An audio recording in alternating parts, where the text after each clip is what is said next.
नमस्कार, मैं हूं निकिता और आप देख रहे हैं सत्यहिंदी.com। चलिए एक नजर डालते हैं अब तक की सुर्खियों पर। केरल के पत्तनमथिट्टा में 18 साल की एक छात्रा के साथ हुए कथित यौन उत्पीड़न और गैंगरेप के मामले में पुलिस ने 14 लोगों को गिरफ्तार किया है।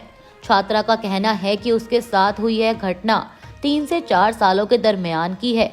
छात्रा ने कुटुंबश्री स्नेहिता इनिशिएटिव में काउंसलिंग के दौरान काउंसलर को अपनी आप बीती बताई और उन लोगों के बारे में बताया जिन्होंने उनके साथ यौन उत्पीड़न किया था।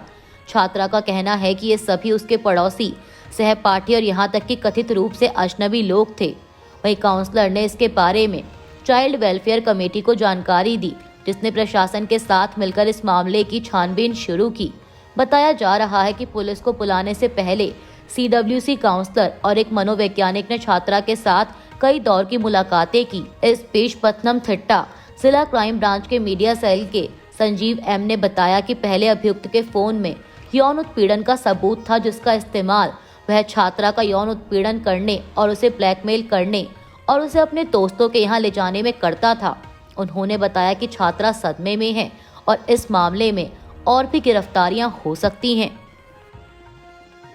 झारखंड के धनबाद जिले के एक निजी स्कूल के प्रिंसिपल पर आरोप है कि उन्होंने कक्षा 10वीं की 80 छात्राओं को शर्ट पर संदेश लिखे होने के कारण शर्ट उतारने का आदेश दिया, जिसके बाद प्रशासन ने जांच शुरू कर दी है।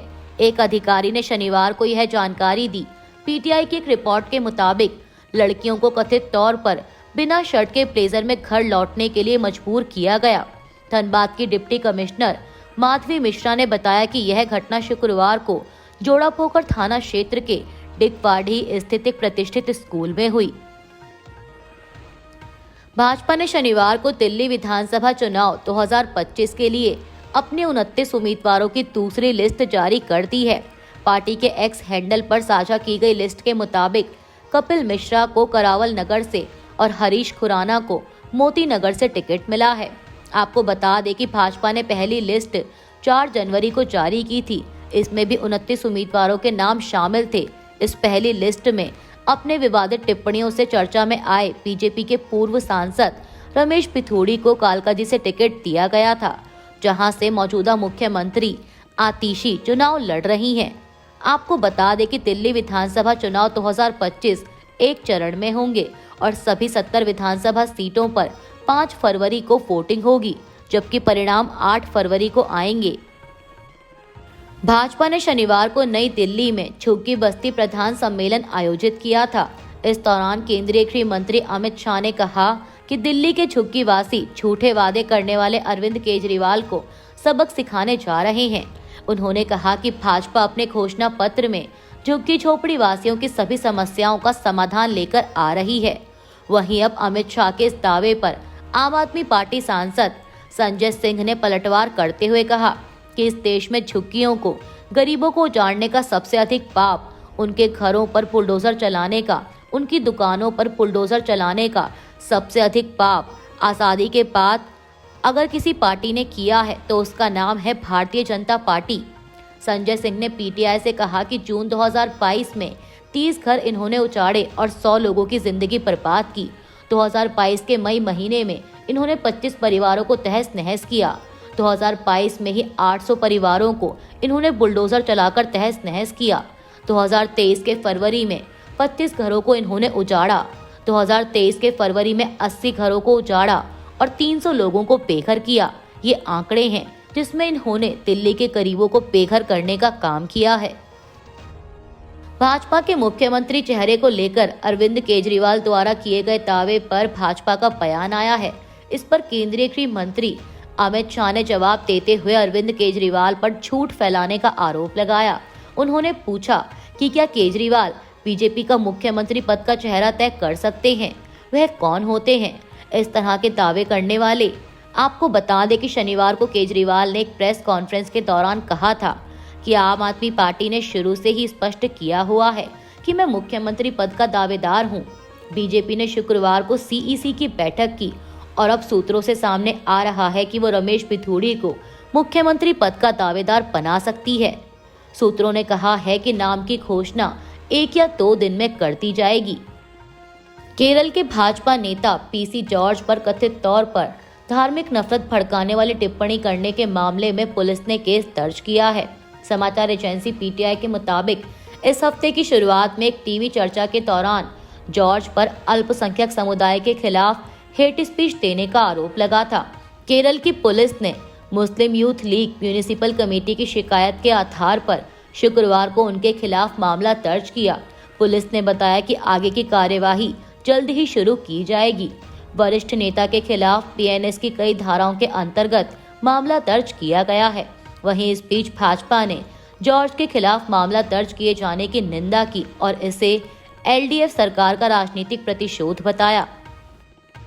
एनसीपी शरद चंद्र पवार के प्रमुख शरद पवार ने कहा है कि उन्होंने महाराष्ट्र के मुख्यमंत्री देवेंद्र फडणवीस से बीड के सरपंच की हत्या और न्यायिक हिरासत में एक दलित युवक की मौत के बाद बीड और परभणी में व्याप्त सामाजिक तनाव को सामान्य बनाने के प्रयासों पर बात की है। शनिवार को पवार ने कहा कि बीड और परभणी में सामान्य स्थिति बहाल करने और मुद्दों को सुलझाने के लिए एकजुट प्रयासों की आवश्यकता है। आपको बता दें कि बीड जिले के मासचौक गांव के सरपंच संतोष देशमुख की 9 दिसंबर को नृशंस हत्या कर दी गई थी और इस मामले में गिरफ्तार किए गए लोगों में से एक राज्य के मंत्री धनंजय मुंडे का करीबी सहयोगी है। पीटीआई की एक रिपोर्ट के मुताबिक शनिवार को सामने आई जानकारी के अनुसार इंडोनेशियाई राष्ट्रपति प्रबोवो सुबियांटो आगामी गणतंत्र दिवस समारोह में मुख्य अतिथि के रूप में शामिल होंगे।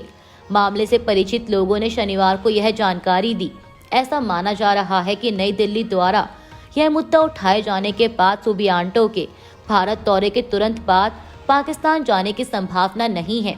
दरअसल पाकिस्तानी मीडिया का कहना है कि जकार्ता ने नई दिल्ली दौरे के बाद इंडोनेशियाई राष्ट्रपति की पाकिस्तान यात्रा की योजना बनाई है।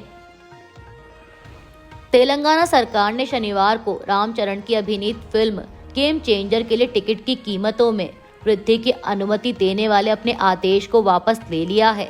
इसके अलावा हाई कोर्ट के निर्देशों का पालन करते हुए जिसमें कहा गया है कि भविष्य में सुबह के शो की अनुमति नहीं दी जाएगी जब तक कि सार्वजनिक हित, स्वास्थ्य और सुरक्षा पर उचित रूप से विचार नहीं किया जाता है। शनिवार रात एक आधिकारिक बयान में कहा गया कि बढ़ी हुई दरों के साथ फिल्म की स्क्रीनिंग की अनुमति वापस लेने के आदेश 16 जनवरी से प्रभावी होंगे। जातीय हिंसा की आग में झुलसे देश के पूर्वोत्तर राज्य मणिपुर के कांगपोकपी जिले के 2 पड़ोसी गांवों में शनिवार को अधिकारियों ने क्षेत्र में अशांति के बाद कर्फ्यू लगा दिया। यह जानकारी एक आधिकारिक आदेश में दी गई। जिला अधिकारियों ने एक आदेश में कहा कि कांगचुप गेलजांग उपमंडल के अंतर्गत कौंसाखुल और लिलोन पेफाई गांवों में शांति भंग होने की आशंका है। भारतीय अंतरिक्ष अनुसंधान संगठन यानी इसरो ने एक अपडेट जारी कर बताया कि उसने स्पेसएक्स मिशन की डॉकिंग प्रक्रिया के लिए एक ट्रायल किया है। इसके लिए स्पेसक्राफ्ट को पहले 15 मीटर और फिर 3 मीटर करीब तक ले जाया गया। इसरो ने बताया कि इसके बाद अंतरिक्ष यानों को सुरक्षित दूरी पर वापस ले जाया जा रहा है और डॉकिंग प्रक्रिया डेटा का विश्लेषण करने के बाद आगे की जाएगी। इसरो ने इसके साथ एक तस्वीर और 12 सेकंड का एक वीडियो भी जारी किया है जिन्हें स्पेसएक्स सैटेलाइट ने 15 मीटर की दूरी से कैप्चर किया है। इसके अलावा एक अन्य तस्वीर भी शेयर की गई जिसे 105 मीटर की दूरी से कैप्चर किया गया है। आपको बता दें कि इस स्पेसएक्स मिशन का उद्देश्य अंतरिक्ष यानों को डॉक और अनडॉक करने के लिए आवश्यक तकनीक को विकसित करना और प्रदर्शित करना है। स्पेसएक्स का अर्थ है स्पेस डॉकिंग एक्सपेरिमेंट।